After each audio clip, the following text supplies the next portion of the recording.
Olha, poucas palavras na história carregam tanto peso, tanta paixão, tanta controvérsia quanto essa aqui: comunismo. É uma ideia que, nossa, moldou nações inteiras, inspirou revoluções e basicamente definiu o século XX, né? Uma era inteira de conflitos globais. Mas tá, além dos slogans, das bandeiras, o que é o comunismo afinal? O que essa ideologia realmente propõe?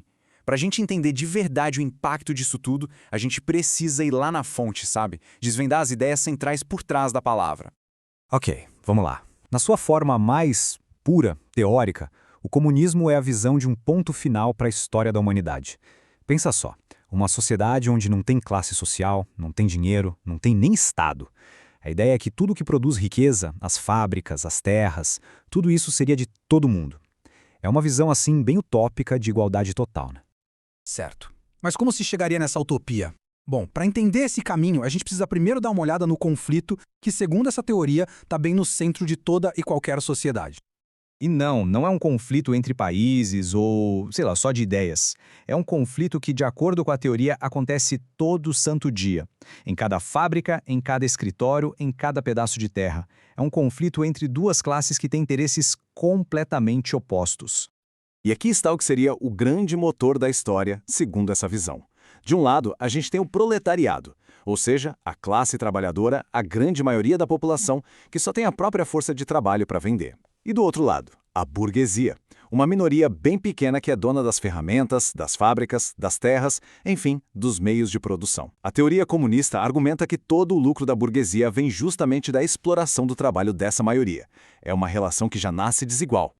E quem foram os arquitetos que mapearam esse conflito todo e propuseram uma solução, digamos, radical para ele? Foram dois pensadores alemães do século XIX e os nomes deles acabaram virando praticamente sinônimos de todo esse movimento. Essa frase aí, ela praticamente resume toda a visão de mundo de Karl Marx e Friedrich Engels. Para eles, a história não era só uma sequência de reis, rainhas e batalhas. Não, era uma luta constante entre classes sociais. E era essa luta que empurrava a sociedade para frente, que causava cada grande mudança. E o Manifesto Comunista de 1848 foi tipo o chamado deles para ação, sabe? Para a próxima grande transformação. E o ponto central da teoria deles é o que a gente chama de materialismo histórico. Calma, o nome é complicado, mas a ideia é simples. A economia, o modo como a gente produz as coisas, é a base que sustenta e molda todo o resto. A política, a cultura, as leis, tudo. E nessa visão, o capitalismo é só mais uma etapa da história. Uma etapa cheia de contradições que eventualmente levariam ao seu próprio fim. E qual seria a solução? Bom, para eles era inevitável. Uma revolução dos trabalhadores para tomar o controle dos meios de produção e finalmente criar aquela sociedade sem classes. Ok, por décadas, essa era uma teoria poderosa, mas ainda era só teoria, né? Estava nos livros. Isso mudou. E mudou drasticamente no comecinho do século XX, quando essa ideia literalmente saltou das páginas e foi para as ruas de um dos maiores impérios que o mundo já viu. Estamos em 1917. O mundo está no meio do caos da Primeira Guerra Mundial. E é aí que o Império Russo desmorona. Nesse vácuo de poder, os bolcheviques, com Vladimir Lenin na liderança, tomam o poder. A promessa deles era simples e direta: paz, pão e terra. E esse foi um momento histórico. Foi a primeira vez na história que um partido que se inspirava nas ideias de Marx chegou a governar um país inteiro. E isso acabou levando à criação da União Soviética. E aqui atenção, porque a gente chega num ponto que é crucial e que muita gente confunde. Apesar da gente chamar popularmente de países comunistas, a própria União Soviética e outros governos parecidos nunca disseram que tinham chegado ao comunismo. Eles não se viam assim. Então, como eles se chamavam? Estados socialistas.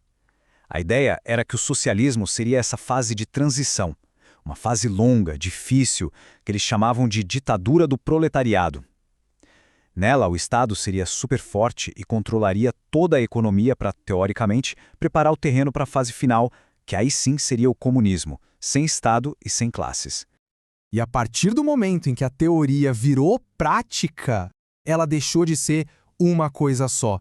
A ideia original de Marx começou a se ramificar, a criar galhos, e surgiram várias interpretações diferentes que muitas vezes, inclusive, brigavam entre si. A versão que acabou se tornando a mais influente no mundo todo foi o chamado marxismo-leninismo. Essa doutrina foi, digamos, organizada por Joseph Stalin depois que o Lenin morreu, e ela definiu o que a gente conhece como o modelo soviético: poder absoluto na mão de um partido único, economia toda planejada pelo governo e a ideia de que era possível construir o socialismo em um só país. E claro, essa doutrina também foi adaptada. Olha o caso da China, por exemplo. Lá, Mao Tse-tung desenvolveu o que a gente chama de maoísmo. E essa foi uma mudança fundamental na teoria, porque ele dizia que numa sociedade que era basicamente agrária como a China, a grande força da revolução não seriam os trabalhadores das fábricas, mas sim os camponeses. Ou seja, cada país que tentou aplicar a ideia acabou criando uma nova interpretação. E essa comparação aqui deixa bem clara a diversidade de pensamento. De um lado, você tem um marxismo-leninismo que defendia um Estado superpoderoso e um partido de vanguarda para guiar todo mundo nessa transição. Já do outro lado, correntes como o anarcocomunismo rejeitavam de cara a ideia de um Estado. Para eles, o Estado já era a opressão em si, e a revolução tinha que levar direto para uma sociedade livre, sem governo nenhum. Pois é, e essa tensão toda entre a ideia utópica e a prática de um Estado forte nos leva direto para o legado do comunismo no século XX. Um legado, bem, bastante complexo e, sem dúvida, muito contestado. Hoje em dia, sobrou só um punhado de países que ainda são governados por partidos que seguem esse modelo marxista-leninista. E o curioso é que muitos deles, como a China e o Vietnã, fizeram reformas econômicas gigantescas, abrindo para o mercado. Quer dizer, eles se afastaram bastante daquele modelo de economia totalmente controlada pelo Estado que existia no passado. E é impossível a gente falar dessa história sem tocar no seu lado mais sombrio, né? O esforço para construir essas novas sociedades do zero muitas vezes acabou levando a resultados brutais. A uma perda de vidas humanas em uma escala gigantesca.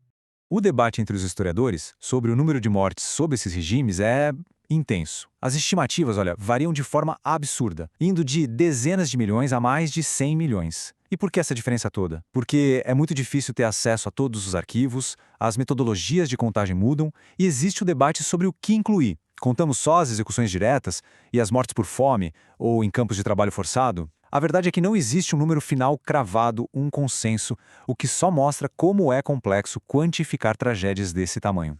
O que nos leva àquela pergunta central que parece assombrar o legado dessa ideologia.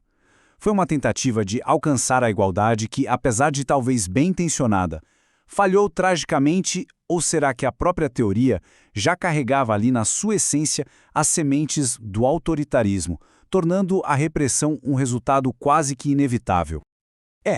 Essa é uma pergunta que definitivamente não tem resposta fácil. E o debate sobre a promessa, os perigos e o real significado do comunismo continua vivo, continua ecoando na nossa política, na nossa economia e, no fim das contas, na nossa busca constante por uma sociedade que seja mais justa. Se você gostou do vídeo, curta, se inscreva e continue explorando com o que é, com IA.